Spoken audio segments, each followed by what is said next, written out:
तो जैसे कि तुम्हें पता है अभी लोकसभा इलेक्शन हो चुका है समाप्त। लोकसभा इलेक्शन समाप्त हो चुका है, पर मोदी जी बोल रहे थे कि 400 पार 400 पार, फिर एक बार मोदी सरकार।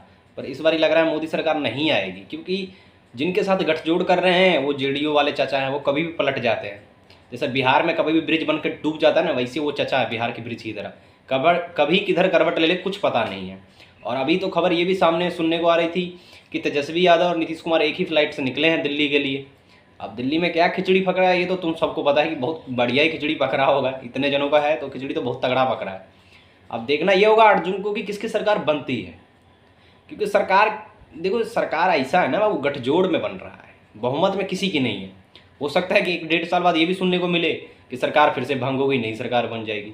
गठजोड़ का यही दिक्कत है ना, किसी एक पार्टी को बहुमत नहीं मिलेगा। तो बहुमत की सरकार बनाने के लिए मोदी जी को चाहिए था 273 सीट, पर इनका अटक गया 240 पे, और ये इनको बहुत दिक्कत देने वाला है। क्योंकि देखो जिनके साथ ये बनाना चाह रहे हैं सरकार, उनको तो हर जगह मंत्री पद ही चाहिए, राज्यसभा में भी लोकसभा में भी, और ये देना भी पड़ेगा। अगर नहीं देते हैं तो फिर मुश्किल है इनका सरकार बनना।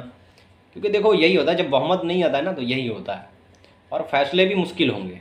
सुनने को तो ये भी आ रहा है कि राहुल गांधी बन रहे हैं, पर देखना बहुत मुश्किल। राहुल गांधी के लिए भी कुछ आसान नहीं होने वाला है, क्योंकि ऑलरेडी उसमें 4-5 पार्टियां गठित हैं, बल्कि 4-5 जितने पार्टियां सब गठित हैं। यूपी जहां से मोदी सरकार यानी बीजेपी को उम्मीद थी कि 80 में से कम 60-62 सीटें उनके आ सकती है, वो सीटें छोड़ो, वहाँ पे 62 छोड़ो, वहाँ पे 32-33 में अटक गए।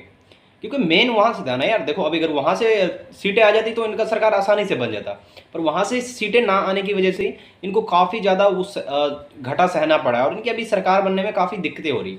अगर मान लो अभी 10-20 सीट का फ़र्क पड़ गया तो इससे इतना भौकाल हो गया।